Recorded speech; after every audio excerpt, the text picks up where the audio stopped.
Oke, Assalamualaikum warahmatullahi wabarakatuh. Waalaikumsalam warahmatullahi wabarakatuh, Pak. Suara saya kedengeran ya? Dengar, Pak. Oke, sebelum mulai kita berdoa dulu ya, supaya harinya lancar kuliahnya. Berdoa dimulai.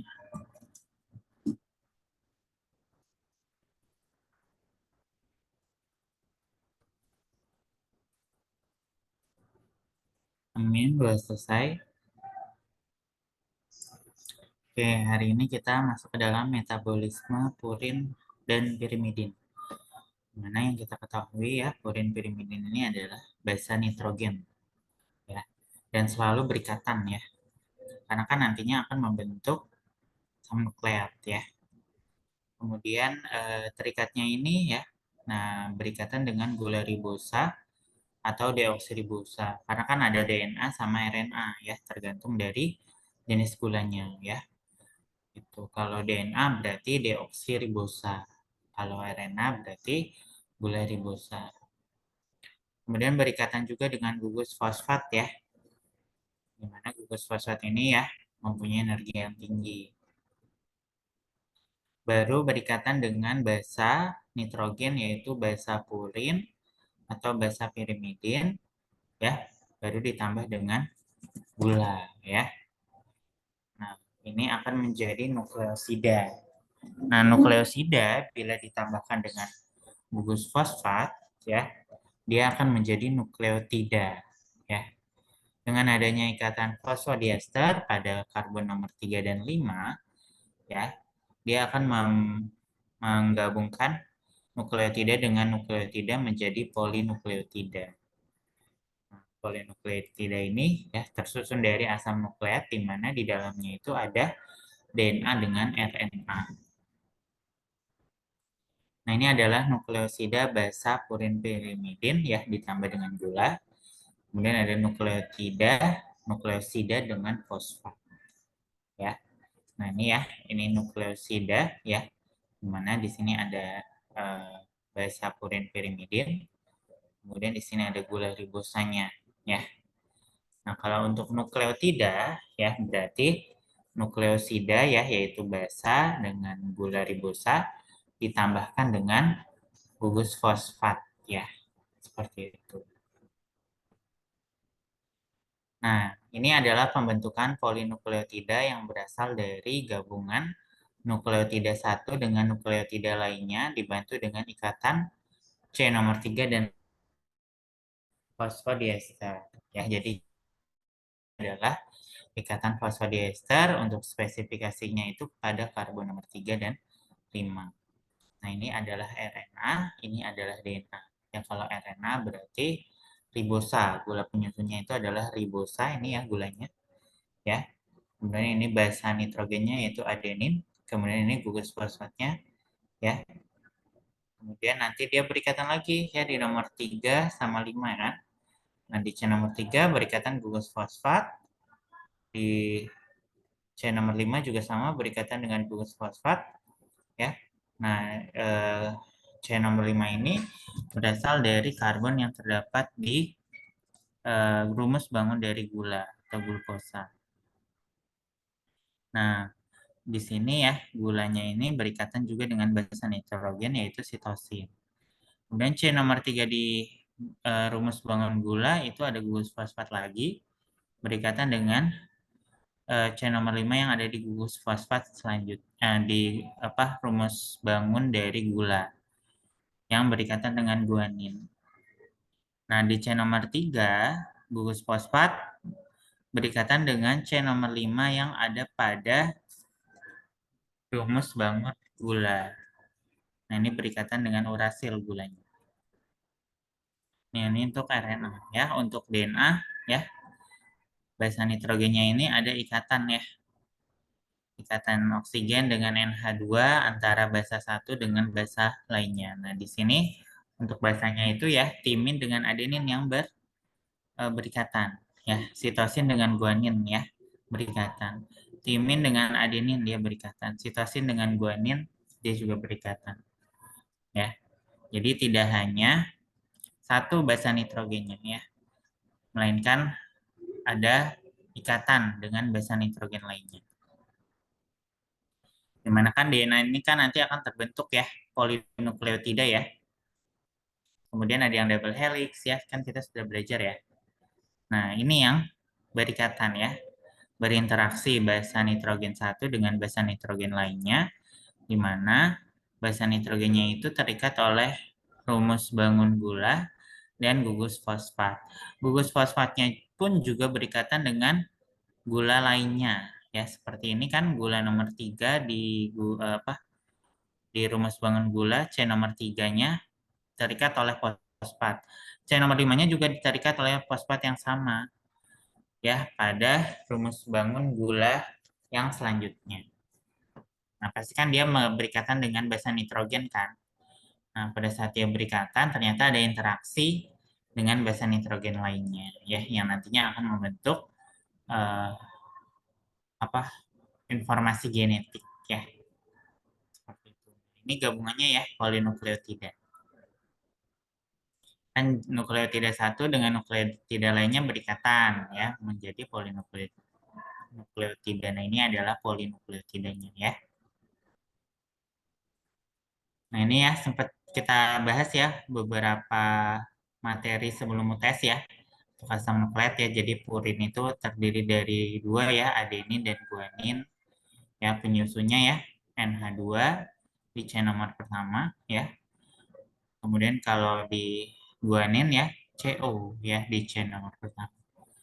Kemudian yang selanjutnya ada pirimidin ya.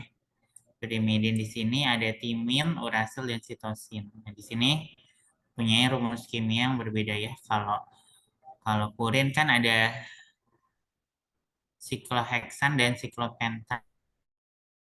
Nah, kalau pirimidin dia hanya sikloheksan ya. Di mana C nomor satunya gugus CO ya. Kemudian C nomor 2-nya ada gugus metil. Kalau ini C nomor 2-nya ada gugus hidrogen untuk urasil. Kalau timin kan C nomor 2-nya ada metil. Kemudian sitosin C nomor satunya ada H2. Nah, kemudian di sini ada fungsi senyawa ya. Fungsi senyawa dari purin dan pirimidin ya. Nah, di sini ya perannya itu apa? Prekursor RNA dan DNA. Dan sumber energi ya.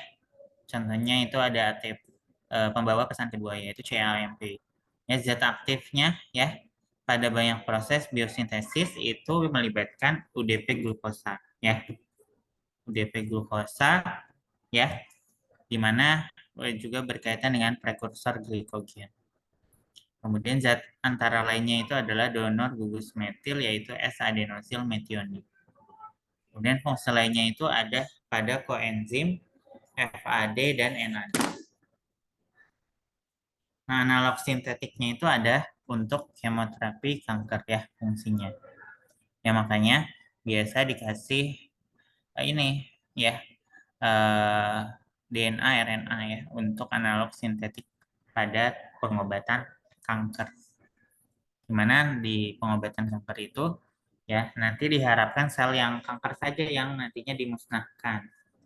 Karena kan uh, abnormal selnya itu salah satunya itu disebabkan karena penyusunan kode genetik yang tidak benar ya, tidak sesuai.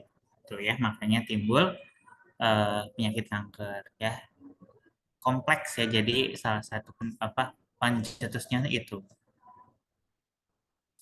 Kemudian biosintesisnya ya, jadi sumber purin pirimidin ini ya dari makanan ya.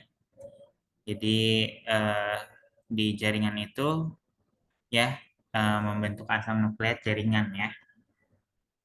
Kemudian yang selanjutnya biosintesisnya itu ada dua mekanisme, yaitu ada de novo dan penyelamatan atau salvage pathway. Nah, di sintesis de novo ya, di sini sintesis dari unit penyusun yang sederhana. Kalau reaksi penyelamatan itu berasal dari daur ulang ya, daur ulang basa nitrogen. Nah, ini yang pertama ya, sintesis de novo ini terjadi di organ hati Ya, tahapannya itu yaitu pembentukan 5 fosforibosylamin dengan PRPP dengan glutamin. PRPP itu adalah 5 fosforibosil 1 pirofosfat. Ya, ada gugus fosfat juga. Ya, nantinya PRPP itu disintesis dari ATP dan ribosa 5 fosfat. Nah, ribosa 5 fosfat ini disintesis dari jalur pentosa fosfat atau HMP sana. Jadi HMP sana ini membentuk ribosa 5 fosfat dulu. Nah, dari 5 fosfat ribosa 5 fosfat ini nanti akan bereaksi dengan ATP membentuk PRPP. Kemudian nomor 2, pembentukan cincin 5 produk antaranya itu adalah ribonukleotida 5 amino imidazol.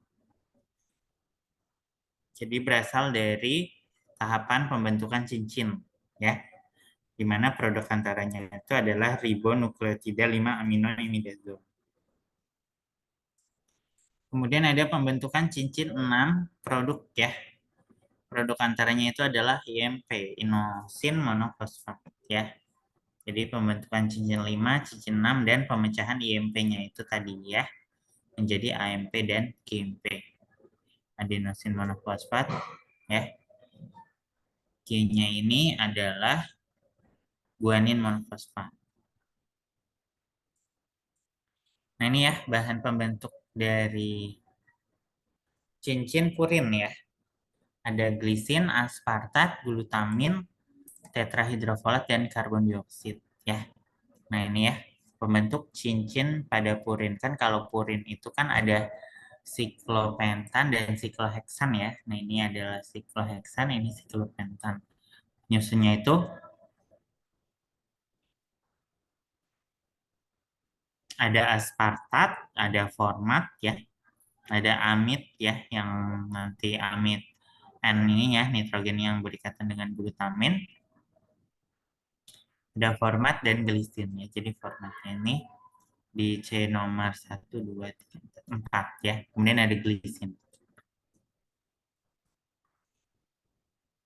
Nah, ini penyusunnya, ya. Glisin, aspartat, glutamin, tetrahidrofolat, dan karbon dioksida. Nah, ini ya biosintesis purin, ya. Jadi yang berasal dari cincin 5, ya. Jadi dari PRPP tadi kan diperoleh, ya, ATP dengan glukosa 5 ribofosfat, ya. Nah, ini, ya, dia akan berubah menjadi fosforibosylamin, ya, dibantu dengan adanya reaksi samping antara glutamin dengan air menjadi glutamat dengan senyawa fosfat, ya. Nah, di sini, ya, reaksinya itu terbantu oleh adanya enzim amidofosforibosil transferase. Setelah sudah jadi fosforibosylamin, ya, nanti akan dirubah menjadi glisinamid ribonukleotid, ya. Nah, di sini, ya, eh, dari adanya glisin di sini terikat, ya, basa nitrogen. Ya, NH-nya itu akan berikatan dengan glisin. Nah, ini dibantu oleh GAR sintetase. Nah, di reaksi sampingnya itu glisin bereaksi dengan ATP, ya, diuraikan menjadi ADP dan gugus fosfat. Glisinnya itu nanti berikatan di NH-nya, ya. Nah, sudah jadi glisinamid ribonukleotid, dia akan dirubah, ya, menjadi glisinamid ribonukleotid, ya. Di sini dibantu dengan enzim GAR transformilase, ya. Setelah itu baru dirubah menjadi FGAM, ya, atau glisinamidin ribonukleotid. Baru dirubah menjadi 5 amino imidazol ribonukleotid. Nah, ini adalah biosintesis dari purin.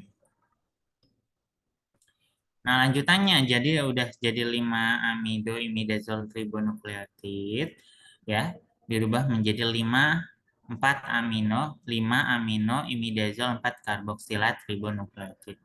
Nah, ini ya enzim yang terlibat adalah air karboksilase. Nah, di sini dia melibatkan karbon dioksida. Jadi nanti yang terurai adalah bagian ininya, ya, menjadi OOC, ya, di mana di sini, ya, mengalami kekurangan elektron.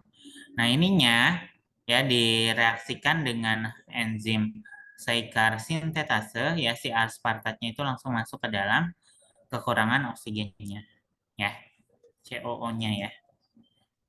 Nah, setelah itu menjadi 5 aminoimidazol, ya 4 N-suksinokarboksiamid tribonukleotid. Nah, di sini baru dirubah menjadi iCar, ya dari iCar di sini melibatkan N-formyl THF dirubah, jadi di sini N-formylnya itu dirubah ke sini, ya menjadi Vicar baru menjadi IMP atau inosin monofosfat. Nah, inosin monofosfatnya itu nanti bisa dipecah menjadi AMP dan GMP. Nah, ini ya. Jadi proses pemecahan AMP dan GMP ya jadi IMP tadi ya, dia akan berubah menjadi adenyl suksinat ya. Setelah sudah jadi adenyl suksinat menjadi adenilat. Nah, di sini reaksi sampingnya itu ya adalah format fumarat ya. Kemudian dari inosinat ya atau IMP tadi akan berubah menjadi santilat ya. Santilat di sini melibatkan glisin dan glutamin ya. Nah, di sini melibatkan energi tinggi juga ya. ATP diuraikan menjadi AMP dan gugus fosfat ya, baru menjadi guanilat ya, GMP. Nah, ini ya, jadi dari EMP diuraikan menjadi AMP dan GMP, lalu diuraikan menjadi ADP dan GDP, baru ATP dan GTP.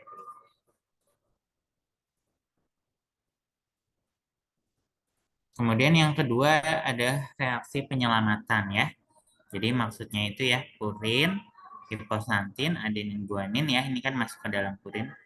Itu dapat langsung menjadi mononukleotida purin ya, yaitu IMP, AMP dan GMP. Ya tanpa harus melalui pembentukan cincin ya. Jadi dengan adanya PRPP ini bisa langsung lengkap ya. Jadi tidak terbentuk cincin dulu, langsung dirubah menjadi purin ribonukleotid ya. Di sini reaksinya itu melibatkan enzim adenin fosforibosil transferase ya atau hiposantin guanin fosforibosil transferase.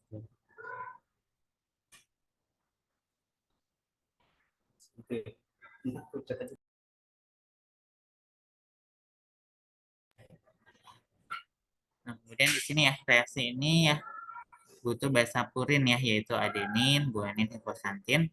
Perlu juga PRPP ya, jadi senyawa antaranya. Kemudian enzim HGPRT itu juga penting ya, sehingga bisa melewati pembentukan cincin. Nah, setelah itu ya terdapat reaksi penyelamatan ya yang terjadi di otak ya. Kenapa? Karena kadar PRPP amidotransferasenya ini rendah ya, di mana ini kan pembentuk cincin.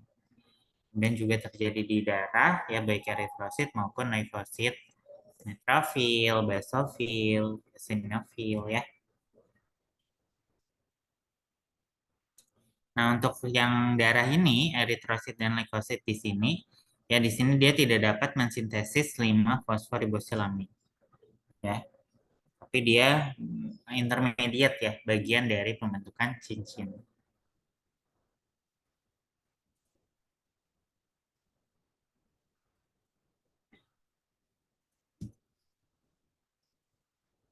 Kemudian ada reaksi penyelamatan, untungnya di mana? Jadi di dalam tubuh kita ini terjadi ya, tidak ada penggunaan energi yang besar ya, karena kan di dalam tubuh kita sudah didesain sedemikian rupa sehingga kerjanya spesifik ya, kemudian memerlukan energi yang sangat efisien ya, kemudian menghasilkan produk yang memang berguna untuk proses selanjutnya. Kemudian mencegah pembentukan asam urat ya. Kenapa? Karena kalau purin berlebih, dioksidasi dia akan menjadi asam urat. Kemudian yang selanjutnya ada biosintesis pirimidin ya. Di sini ya tahapnya itu ya pertama pembentukan karbamoil fosfat dari glutamat dan bikarbonat. Nah, di mana kan di dalam rumus bangun dari pirimidin itu ada enzim glutamat dan bikarbonat. Ya, kemudian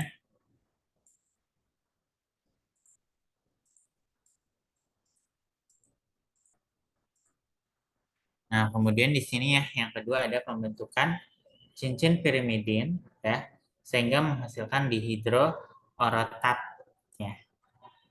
Kemudian lalu pengikatan gugus ribosal 5 fosfat, di mana donornya itu adalah PRPP ya. Kemudian pembentuk senyawa antara yaitu UMP uridin monofosfat.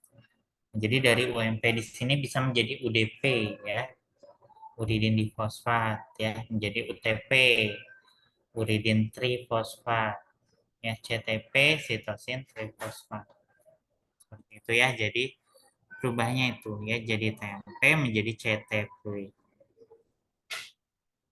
Nah, jadi penyusun cincin pirimidin itu terbagi menjadi 3 ya. Ada yang aspartat, bikarbonat, dan glutamin ya. Jadi penyusunnya itu seperti ini ya. Dimana kan kalau tadi purin kan dia ada sikloheksan sama siklopentan ya. Tapi kalau pirimidin itu dia rumus bangunnya itu hanya sikloheksan. Kemudian salvage pathway-nya itu ya terdapat ya karena adanya proses sintesis ya UMP, CMP, TMP ya, di mana reaksinya itu ya berasal dari uridin dan sitosin. Nanti dibantu oleh HTP ya dengan bantuan enzim kinase. Nah, ini ya biosintesis pirimidin ya. Jadi dari karbamoil fosfat ya. Di sini ada gugus fosfat ya. Kemudian ini karbamoilnya. Ya, nanti dengan bantuan enzim aspartat transkarbamilase ya, di sini melibatkan aspartat ya dan gugus fosfat. Nanti aspartatnya ini akan bergabung di karbamoil aspartat ya. Nah, setelah itu ya akan dihidrorotasi ya bantuan enzimnya ya, menjadi dihidrorotat ya. Seperti itu. Nah, di sini melibatkan H2O. Nah, ini ya pembentukan sikloheksannya atau cincinnya ya. Jadi ini kan belum ya, masih kelipet-lipet ya. Nanti dia akan bertemu. Nah, sudah jadi dihidrorotat ya. Setelah itu dengan bantuan enzim dihidrorotat dehidrogenase terjadi penghilangan gugus hidrogen menjadi orotat ya. Jadi kan hidrogennya ada 2 ya, dihilangkan ya menjadi orotat. Nah, ini adalah rumus bangun orotat ya. Jadi ini yang di sini sama di sini dihilangkan ya dengan enzim dehidrogenase. Setelah sudah jadi orotat dengan bantuan senyawa antara PRPP ya dan gugus fosfat, dia akan menjadi orotidilat ya. Di mana di orotidilat di sini ada orotidin monofosfat. Nah, di sini adalah orotidinnya, di sini adalah fosfatnya. Ya, ini gula ribosanya. Ya. Nah, baru menjadi uridin monofosfat atau UMP atau uridilat ya. Dengan bantuan enzim orotidilat dekarboksilase. Nah, di sini dia melibatkan kelebihan elektron ya, ada H+ dan karbon dioksida. Nah, ini perubahannya ya dari UMP ya menjadi UDP ya menjadi UTP dan CTP ya. Ini proses konversinya. Dari UTP yaitu uridin 5 trifosfat ya, gugus fosfatnya ada 3. Ini uridinnya ya. Dengan bantuan CTP sintetase menjadi sitidin 5 trifosfat atau CTP. Ini yang berubah ya. Nah, ini dari CO menjadi NH2 ya yang berasal dari glutamin. Kemudian ada UTP sintase ya, atau sintesis ya. Dari UMP di sini ya, ini fosfatnya ya, ini uridinnya dengan bantuan nukleotid kinase ya menjadi UDP ya, uridin 5 difosfat. Ini uridinnya ya, fosfatnya ada 2. Lalu dirubah lagi menjadi UTP ya, fosfatnya nambah. Karena di sini ya enzim pembantunya adalah nukleotida kinase. Dilibatkan juga ATP sehingga gugus fosfat yang dari ATP-nya bisa bertambah ke UTP. Nah, setelah itu UMP ya diuraikan menjadi TMP ya. TMP itu adalah komponen DNA ya. Ya, jadi dari eh, DUMP ya, ditambah dengan metil N tetrahidrofolat ya, dengan bantuan enzim timidilat sintase ya, maka menjadi DTMP dengan dihidrofolat ya. Nah, di sini yang terurai ya, itu adalah CH3 ya. Nah, yang berasal dari sini. Ya, CH3-nya dikirimkan ke sikloheksannya ya. Jadi dihidrofolat. Nah, TMP ini dibentuk dari proses metilasi ya, penambahan gugus metil ya di senyawa UMP ya, di mana dikatalisis oleh enzim timidilat sintase sehingga terjadi donor metil ya 5 dan 10 metilen tetrahidrofolat. Nah, pemindahan satu gugus atom karbon ya dilaksanakan oleh tetrahidrofolat ya. Nah, ini dibentuk kembali dari dihidrofolat. Pembentukannya itu dikatalisis oleh enzim dihidrofolat reduktase dengan NADPH sebagai pereduksi ya, atau penurun ya, penurun bilangan oksidasi. Nah, jadi di proses ini ya, diinhibisi ya dengan adanya FDUMP ya, dia jadi dari DUMP di sini bisa dirubah menjadi DTMP. Nah, kemudian masuk ke dalam siklus ini ya. Di siklus ini ya, enzim yang terlibat ya adalah timidilat sintase. Nanti akan berubah ya menjadi THF yang berasal dari dihidrofolat reduktase. Nah, ini yang menginhibisi aminopetrin dan metotreksat ya, mekanisme kerjanya. Dari THF ya, reaksi sampingnya itu adalah serin hidroksimetil transferase enzimnya yang merubah dari serin menjadi glisin. Nah, setelah itu baru masuk ke dalam metilen THF ya, baru menjadi DHF lagi. Seperti itu siklusnya. Nah, untuk pengembangan biokimia di terapi farmakologi, di sini ada terapi anti cancer ya, di mana mekanisme kerjanya ya menghambat sintesis deoksitimidilat atau DTMP ya, di mana untuk sel bisa membelah diri, dia perlu adanya deoksitimidilat DTMP ya, di mana jumlah yang banyak ini bisa terjadi sintesis DNA. Oleh karena itu, kalau DTMP-nya sedikit atau dihambat, sintesis DNA sel kankernya itu tidak terbentuk ya, sehingga sel kankernya itu terhambat proses pembentukannya ya.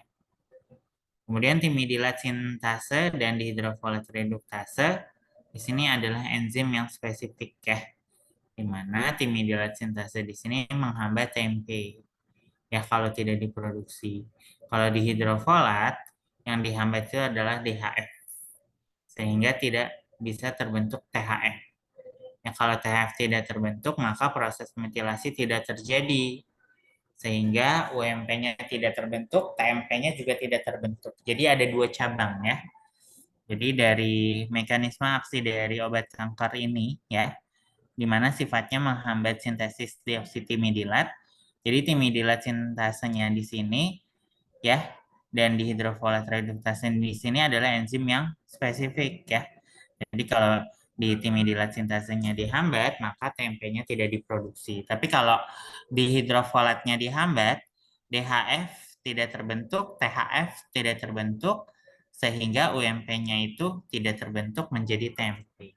Jadi udah dari dasar ya, untuk mencegah terjadinya pembentukan TMP ya, di mana TMP di sini bensin yang dipakai oleh sel kanker ya untuk proses sintesis DNA. Kemudian ya fluororasil ya, di sini secara in vivo bisa dirubah menjadi fluorodeoksiuridilat. Nah, di sini FDUMP di sini yang menghambat timidilat sintase. Jadi supaya terbentuk fluorourasil ya, maka akan dirubah menjadi FDUMP. Sehingga kalau sudah terbentuk maka akan terjadi penghambatan timidilat sintase. Kemudian ada juga aminopetrin dan metotreksat. Nah, ini produk yang memang ada di pasaran juga ya, metotreksat. Ini merupakan analog dihidrofolat ya. Nanti dia menghambat enzim dihidrofolat reduktase. Ya kan kita sudah belajar enzim ya. Jadi enzim itu kan dia bekerja spesifik. Tapi kalau apa dihambat atau diubah ya site aktif maupun non aktif site-nya, dia tidak akan terbentuk produk ya. Jadi substratnya itu tidak akan terbentuk produk. Nah, di sini mekanisme aksi dari methotrexate ya. Kemudian trimethoprim di sini analog folat ya, tapi lebih sensitif dari dihidrofolat reduktase. Kemudian yang selanjutnya ada katabolisme purin ya. Jadi namanya katabolisme itu adalah proses pemecahan ya. Nanti akan dihasilkan senyawa yang tidak larut yang menyebabkan penyakit ya. Nah, ini sedikit banyak sudah kita bahas ya pekan lalu ya. Karena ini masuk ke dalam senyawa yang mengandung gugus nitrogen. Nah, ini udah ya kemarin ya. Minggu lalu udah kan ya? Jadi pemecahan asam nukleat menjadi santin ya, sudah saya bahas. Ini juga sudah ya, juga sudah. Nah, ini ya, ini Lesan sindrom yang ada pada penyakit pirimidin ya, gangguan pirimidin. Oke, oke sampai sini ada pertanyaan?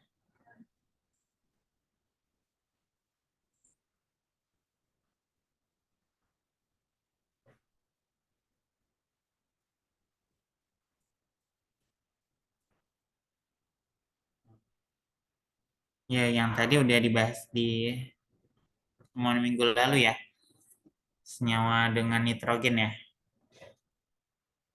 Oke, kalau nggak ada yang mau tanya, silakan disiapkan untuk persentase ya, presentasi.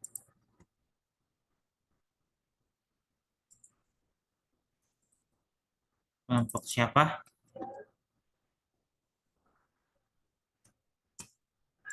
Kelompoknya Sarah, Nanda, sama Silvi, Pak.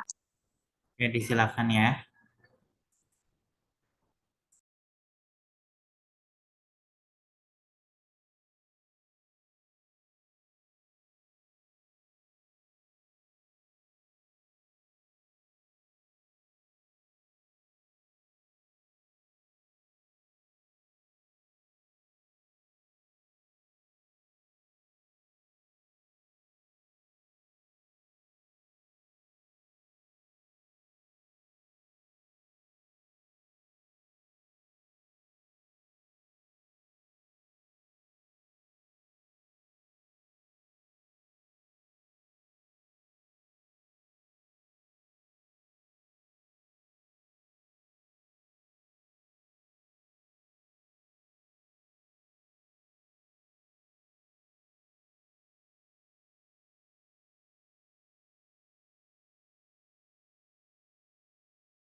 Ayo, mana nih? Diteleponin, oke.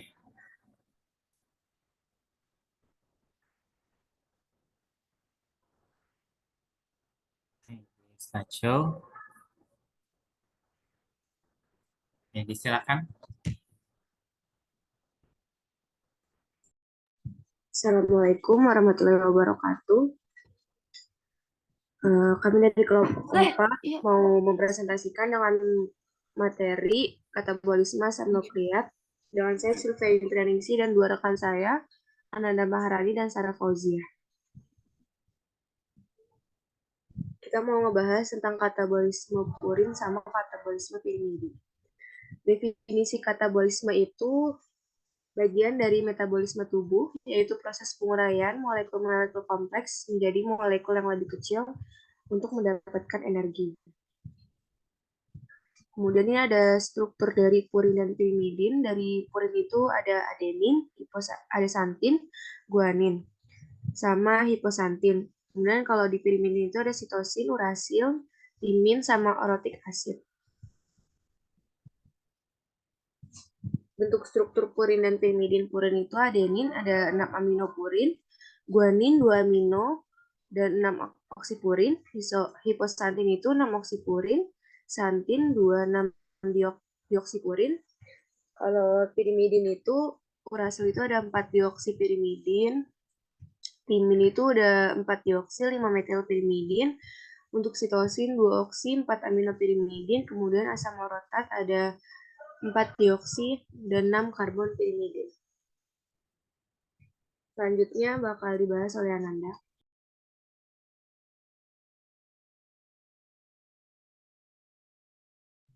Ini skema perbedaan metabolisme purin dan pirimidin.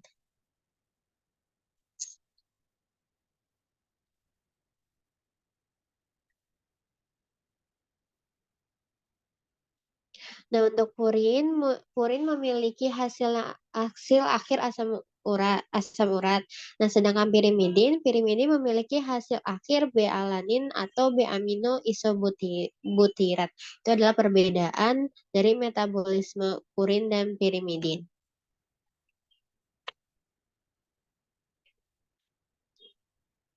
Nah, purin merupakan basa nitrogen dalam DNA dan RNA yang memiliki struktur cincin heterosilik. Purin dapat berubah menjadi adenin, guanin, santinin, saposantin yang mempunyai peranan luas dalam berbagai macam proses biokimia di dalam tubuh. Purin juga disusun dari cincin yang memiliki 2 cincin, yaitu cincin 5 dan cincin 6, yang masing-masing mengandung 2 nitrogen. Nah, bisa kita lihat itu yang ada cincinnya kan, yang sebelah kiri itu cincin yang 6, yang sebelah kanan itu cincin 5.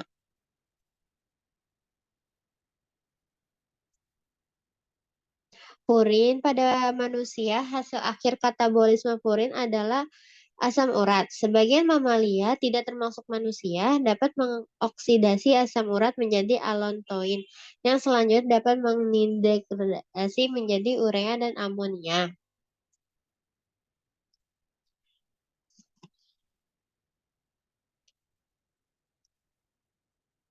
Lanjut, Silvi.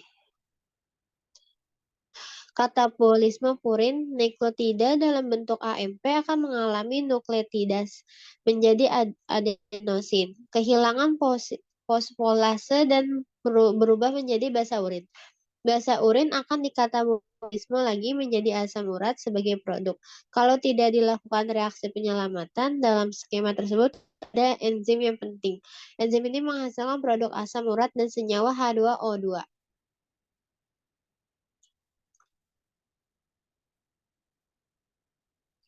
Lanjut.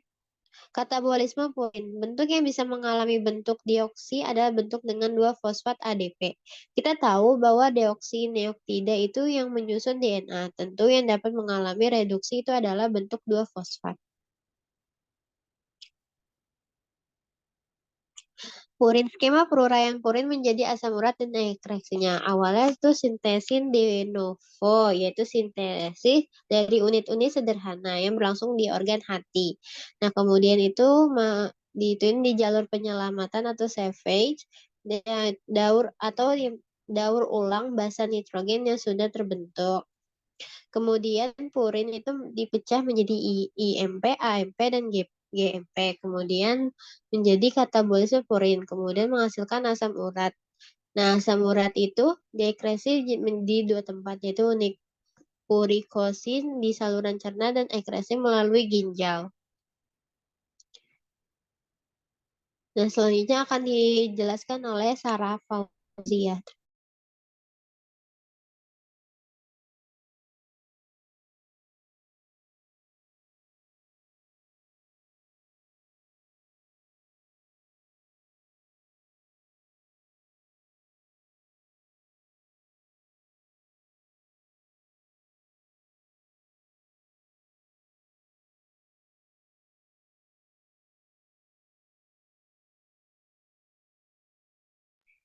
Pirimidin adalah suatu senyawa organik heterosiklik aromatik yang mirip dengan piridina. Pirimidin itu cuma memiliki 6 cincin yang mengandung 2 nitrogen.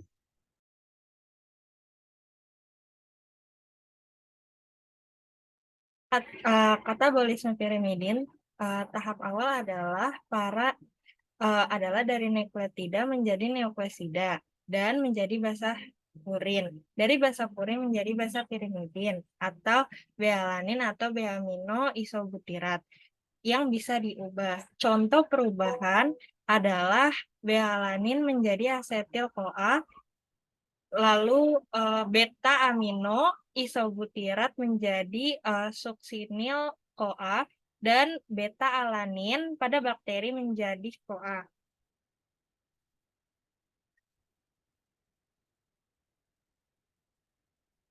Lalu di sini ada biodegradasi pirimidin. Lanjut sih. Nah, katabolisme pirimidin mengakibatkan degradasi cincin pirimidin menjadi produk-produk seperti substrat aslinya, yaitu aspartat, CO2, dan amonia. Gambarnya itu ada di slide sebelumnya. Lalu beta-alanin dapat didaur ulang untuk mensintesis koenzim.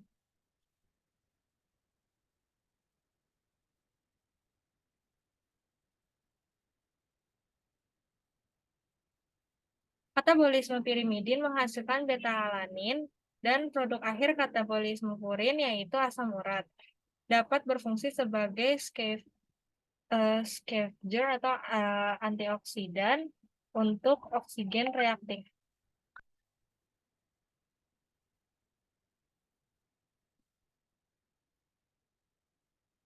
Asam urat. Berikut ini adalah struktur kimia dari asam urat. Asam urat yang terhimpun di darah diekskresi terutama melalui ginjal, sekitar 98%. Sisanya sebagian kecil diekskresikan melalui saluran cerna 2%. Asam urat bersifat sulit larut air. Ginjal paling bertanggung jawab mengeluarkan dari darah atau tubuh. Hal ini dimungkinkan karena ginjal mampu mengionisasinya dalam keadaan cukup sodium, sehingga dihasilkan atau dibentuk garam, monosodium urat. Secara klinis, monosodium urat dinamakan asam urat.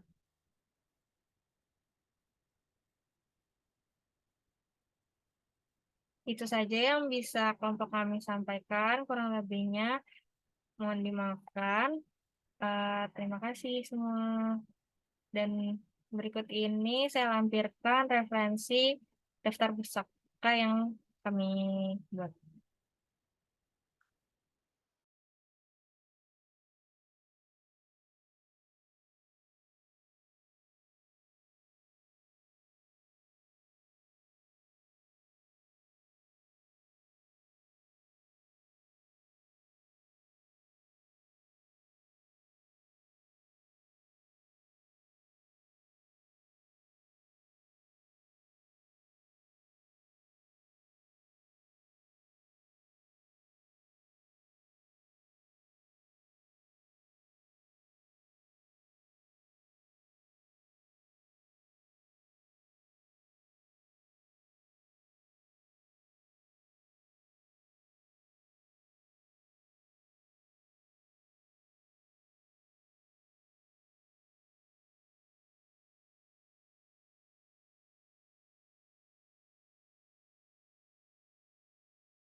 Oke, ini udah selesai presentasi ya. Coba dari awal ditampilkan slide-nya.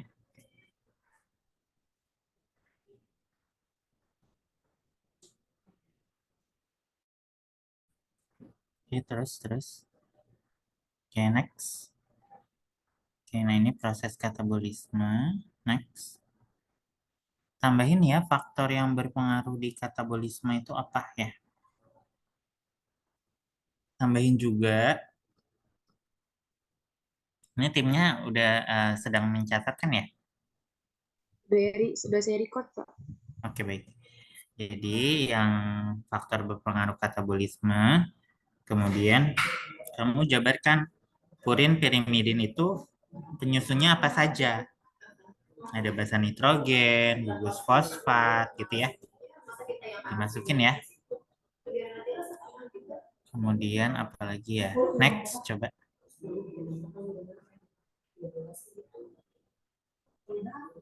Nah, ini adalah purin dan pirimidin. Nah, ini saya minta dijabarkan skemanya ya. Dari PRPP, SAICAR, AICAR, PAICAR ya. Ini ya. Nanti tolong dibuat deskripsi beserta enzim yang membantu proses perubahan dari metabolisme purin ya sampai menjadi IMP. Ya. Dimana kan IMP bisa menjadi AMP dan GMP. Nah, pirimidin juga sama ya. Jadi disisipkan narasi, kemudian setelah itu enzim yang terlibat. Next. Nah, ini purin dan pirimidinnya hasil akhirnya. Jadi nanti diituinnya, didetilkan ya. Next. Nah, ini purin ya. Nah, ini dijabarkan ya apa penyusunnya. Yang tadi kan ada glutamin, CO2, ya, basa nitrogen, ya itu dimasukkan ya. Next. Nah, ini purin ya. Nah, dimasukin ya peran purin dan pirimidin ya kan di dalam tubuh manusia itu perannya apa ya. Next. Nah, ini prosesnya ya. Sehingga menjadi asam urat. Nah, ini tolong dinarasikan ya. Apa yang terjadi ya kayak adenin menjadi hiposantin, apa yang berubah? Oh, ternyata NH2 menjadi O. Nah, itu reaksi apa namanya? Gitu ya. Kemudian dari guanin menjadi santin. Oh, ternyata di C yang posisi para itu berubah dari NH2 menjadi O. Nah, itu jelaskan ya. Next. Nah, itu katabolisme apa yang sekarang purin ya. Ini dibikin poin-poin ya. Next. Nah, ini apa? Diperjelas kali ya. Ini agak ngeblur ya. Diperjelas ya agak ngeblur. Nah, ini dideskripsikan ya. Kan pasti kan di YouTube ada narasinya. Mungkin kamu bisa deskripsikan dengan kata-kata sendiri ya. Next. Nah, ini katabolisme purin. Nah, masukkan ya ADP itu rumus kimianya apa ya. Next. Nah, ini ya sintesis de novo dijelaskan ya apa yang terjadi di sintesis de novo. Next.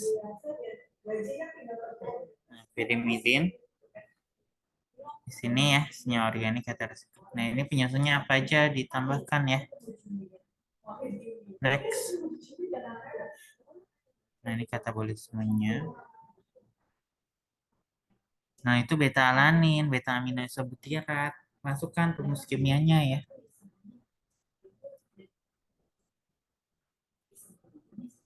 Next. Nah, itu dinarasikan ya di biodegradasinya itu seperti apa. Next. Next. Nah, enzim yang terlibatnya apa aja dituliskan ya di proses katabolisme pirimidin. Next. Nah, asam urat. Nah, penyusunnya apa aja asam urat ya. Rumus kimianya kan udah. Penyusunnya apa aja ya dituliskan. Dan fungsinya, fungsi asam urat dalam tubuh kita. Next. Oke, itu ya. Jadi tolong ditambahkan. Kemudian sebentar deh.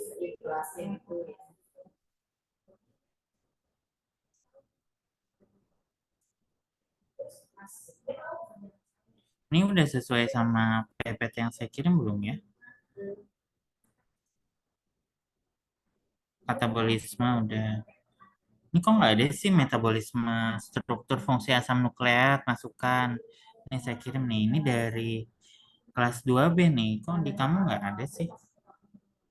Kan saya nambahin yang merah kan? Yang merah tolong ditambahkan. Sintesis RNA, sintesis protein. Ya itu yang belum ada merah-merahnya ditambahin ya di PPT dan makalah kamu ya. Baik, Kamu Pak. ya. Oke, Pak. Itu ini nilainya masih rendah sekali nih karena belum ada beberapa saja yang sudah ada. Yang merah hampir semua nggak ada. Ekspresi asam nukleat, replikasi, perbaikan DNA, sintesis RNA protein belum ada nih. Ya, tolong ya. Oke. Sampai sini ada pertanyaan?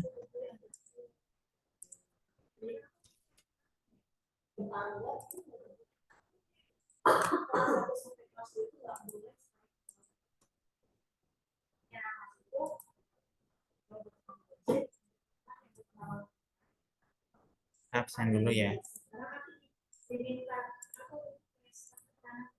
Sarah Permata ada?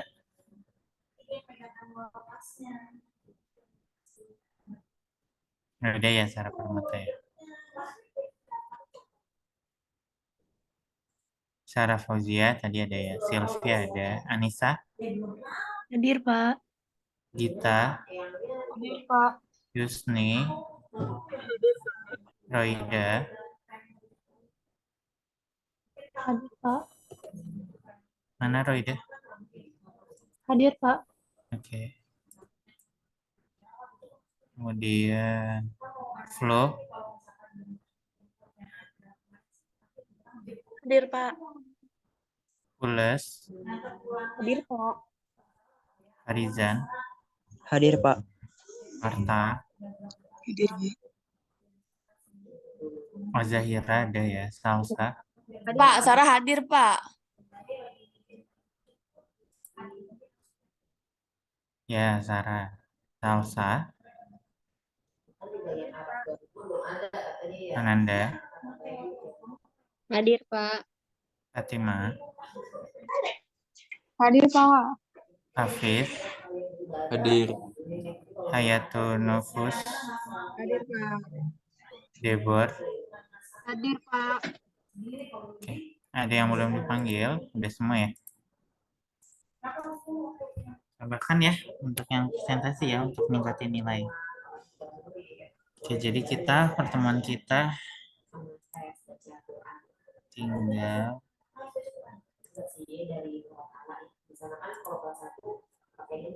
3 sesi ya, 2 sesi Zoom minggu depan sama minggu depannya lagi. Kemudian di pertemuan 15 latihan UAS ya. Jadi tolong disediakan waktunya ya, mau jam berapa, hari apa ya, semua harus bisa. Dan tidak mengganggu mata kuliah lainnya. Oke, masih ada waktu 18 menit ya. Ada waktu untuk istirahat kamu ya. Sekian dari saya, kurang lebihnya mohon maaf. Selamat siang. Terima kasih. Wassalamualaikum warahmatullahi wabarakatuh. Makasih, Pak. Terima kasih ya.